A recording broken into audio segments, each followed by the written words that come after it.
Hello, I am Charlene McLean. I'm a member of the Miramichi Addiction, Mental Health, and Suicide Prevention Committee in Miramichi. And on behalf of the committee, I will be interviewing various service providers in order to make the folks in our region aware of the many different services that are available to them. In today's Resource Spotlight segment, I am joined by Gaetan Robichaud-Mignite, and Gaetan is the Executive Director for the Northumberland Family Resource Centers. So thanks so much for joining me today, Gaetan. Thanks for having me. So we're going to get right into some questions about the Family Resource Center so we can give folks a little bit more information on what's available. So can you tell us a little bit more about the Resource Center's mandates and when the programs was launched in our region? Okay, so first, A Family Place is a nonprofit organization, and it is mainly funded by the Public Health Agency of Canada. So it is funded under two different projects. The first one, it's called CAPC, and that stands for Canadian Action Program for Children. And then that program was launched in 1993 in our region. Now, the other program, it's CPNP, and that stands for, I have to look at my notes, Canada Prenatal Nutrition Program. And that one, it used to be offered through Vaughan, and it was passed to the Family Resource Centers in 2016. So the mandate is to offer programs for families with children from 0 to 6 years old. Okay, perfect. So when you say Vaughan, is that VON? Yes, it was VON, Okay. Victorian Organization of Nurses, I think it stands for. Okay. Yeah. So how many centers are there in the region, and can you let us know where they're located? Okay, so first in the province, there's 13 Family Resource Center, and it's all divided by counties. So a Family Place takes care of the Northumberland County.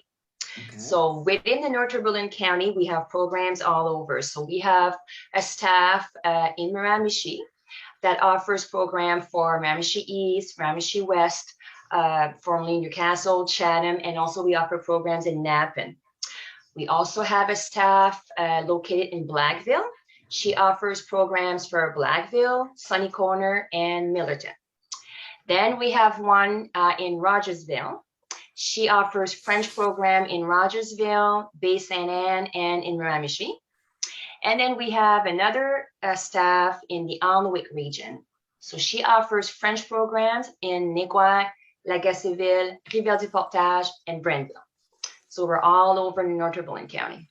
Perfect. That's great. So I know that with COVID, probably some of your service delivery has changed, yes. But let's talk prior to COVID for a few minutes, because I say that because I'm assuming that once we're out of the pandemic and things return to normal, that you will be going to your regular programming.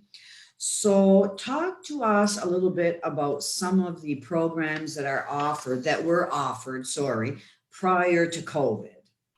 Okay, so we've been offering all the same programs that we were offering before the pandemic, but just in a different way. Okay. So what we've done, we offer, before the pandemic, programs that we were offering were, for example, drop-ins. Now we call them play groups because of the pandemic. If we do offer it in person, it needs to have a pre-registration. So it's not a drop-in anymore. So play groups are offered all through Northumberland County, and depending on the color phase that we're in, they are either in person or virtually online. So there's Facebook groups, and every week there's a live. The staff calls it a live, and it is offered to people that used to come to the in-person program. But depending on the color phase, we have in-person programs in Rogersville right now. We have some in Blackville, we have some in Miramichi, and we have one in Niguac. So we have programs, like we have one, and the drop-in program runs from September till June. Okay. Now, other programs are, for example, I Can, I'm 2. That's a 6-week program. ABCs of Being 3, another 6-week. Fun to Be 4. That's a 10-week program, very popular. Fun to Be 4. Before the pandemic, of course, it was in person. Because of the pandemic and all the guidelines that we have to follow and all the numbers that we had, we offered that program this year virtually. So what we did, we provided with the families a beautiful kit full of material that the kids and the families needed for the 10 weeks. All the kits were delivered on the doorsteps before it actually started. And then each staff was having a live every week. Parents were following it. There was a great participation. People were sending videos, pictures of kids actually doing the activities. Like, it was a really success. It was a first time for us, offering the Fun to Be 4 virtually. So that's another program. 3 out of the 4 staff also offer Roots of Empathy in different schools. Now, this year that changed a little bit, but they still offered it. Of course, the moms are not coming in the classroom with the staff, but the staff are meeting the students in the different schools. So we offered that Roots of Empathy in Niguag, in Napan, and in Sunny Corner. We have programs like the Active Kids. We have a Zambini program. We have parenting skills program. So like the Nobody's Perfect program is a 6-week program. How to Talk So Kids Will Listen. How to Listen So Kids Will Talk is another 6-week program. We offer the Handle with Care program. The Handle with Care program usually is in person. This year we offered that virtually online. We also offered a Positive Approach to Discipline online. So we did offer, I would say, 95% of our programs, but just differently. So those programs are part of the CAPC project. The CPNP that takes the prenatal and postnatal programs. Mm-hmm. So the 4 staffs, they're all trained facilitators for the Newborn New Life program, it's called. And so we offer prenatal programs where they talk about labor and delivery, comfort measures, breastfeeding, baby care, car seat safety. And then we have postnatal programs where it's like a drop-in for families with children up to 12 months. And then in there, they talk about attachment. They have baby massage sessions. They have Mother Goose programs. And this right now, we do have, for example, we have a prenatal program happening in Miramichi. It's online. But we also have 3 different postnatals. We have one in Blackville, we have one in Niguag, and we have one in Rogersville in person. Okay. So that's pretty much what we offer for programs. That is amazing.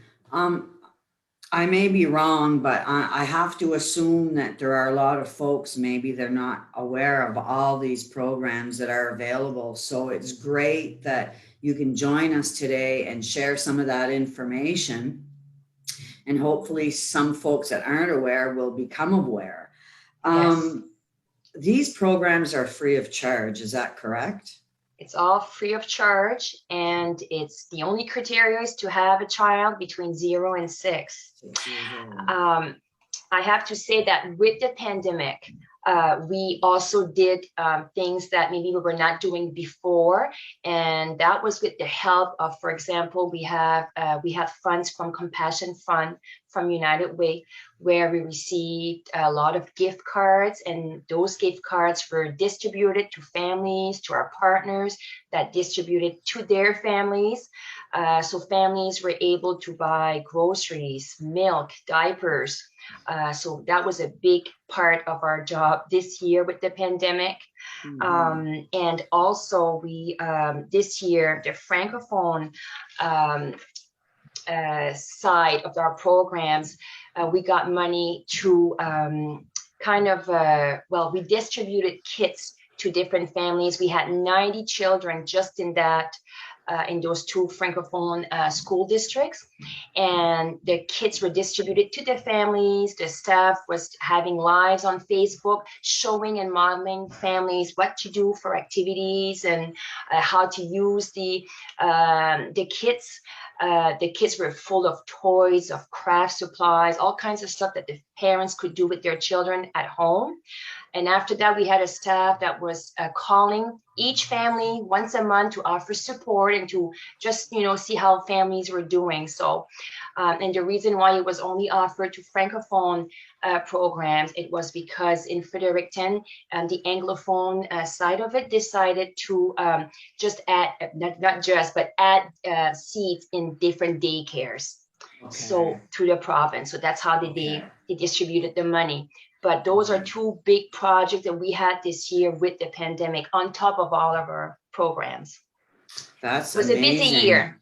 So I was just going to say, yes. The pandemic obviously didn't affect your service and program delivery because you and your staff were very busy. Mm-hmm.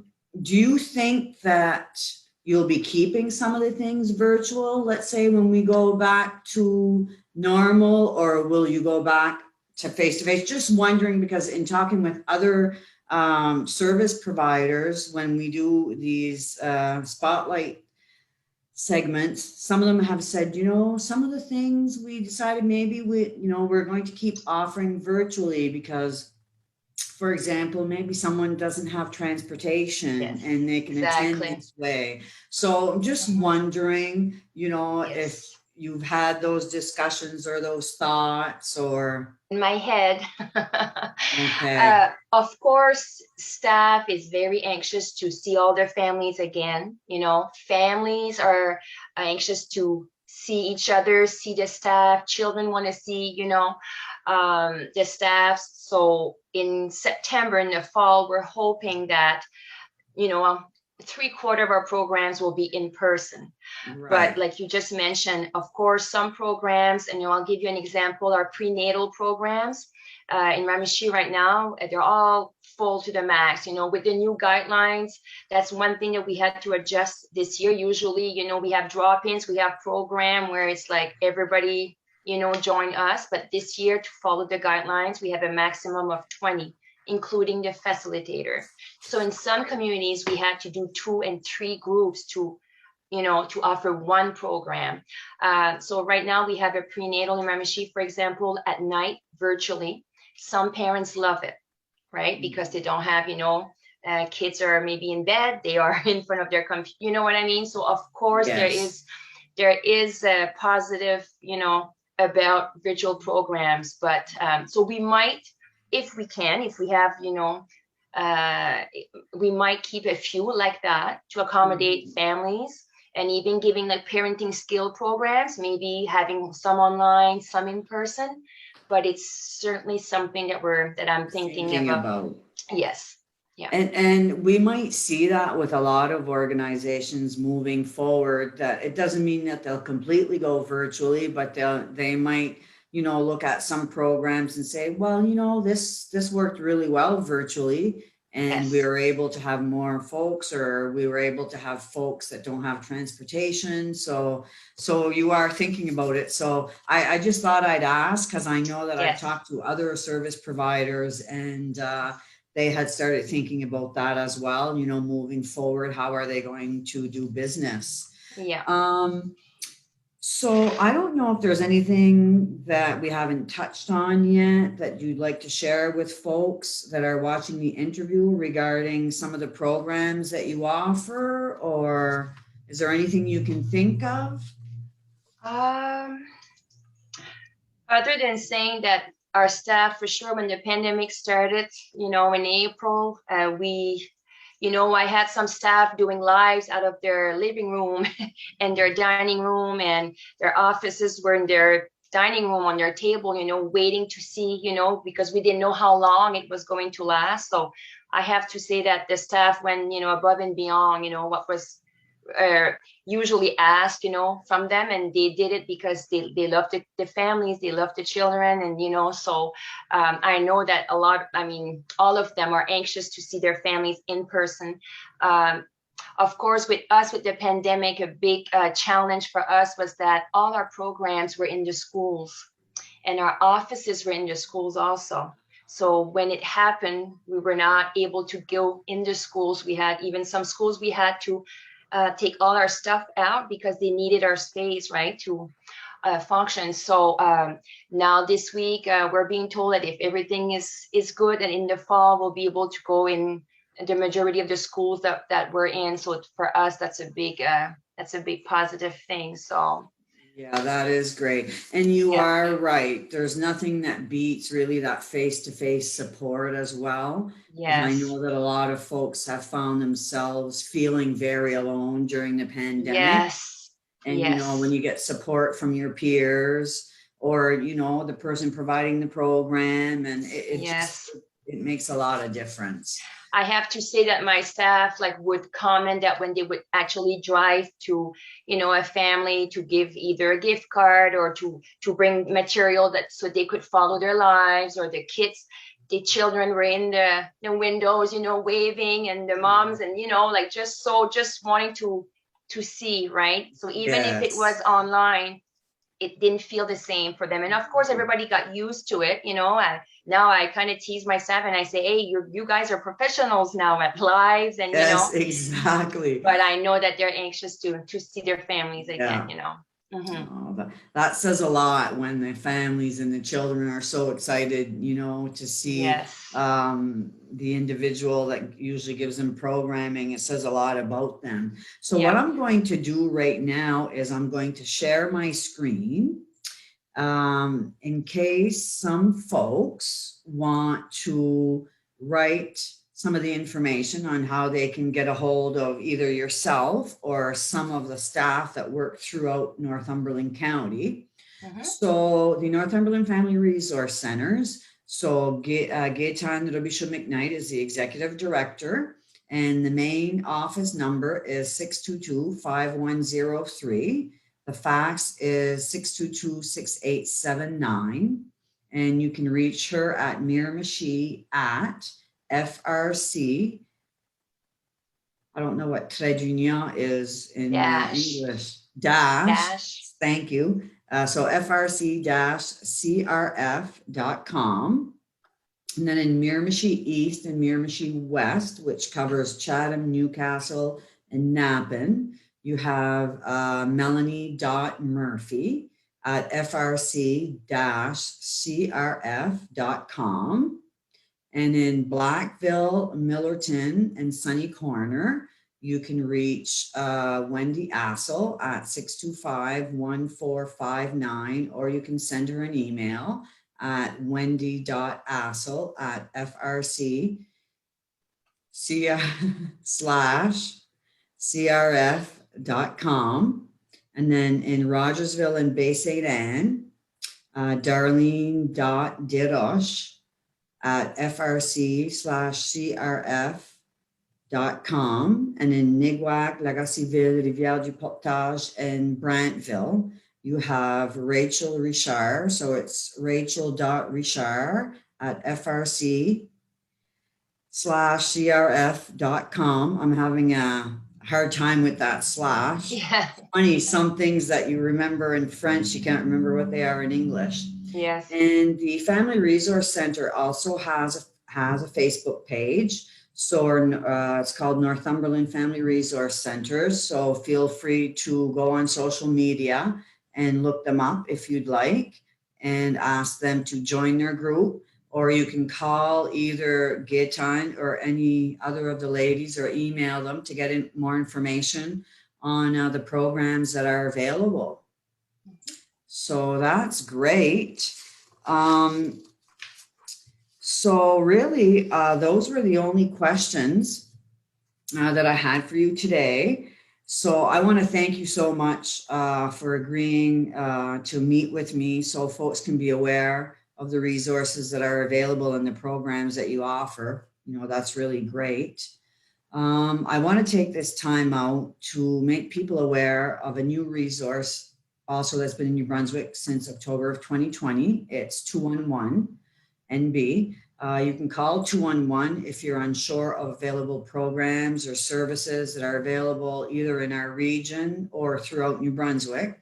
The service is free of charge, it's confidential, and it's open 24 hours a day, 7 days a week. So again, thank you for joining me, Gay Time. And I'm asking folks to please stay safe and well during the pandemic. Don't forget to wash your hands, practice social distancing, and to wear your mask.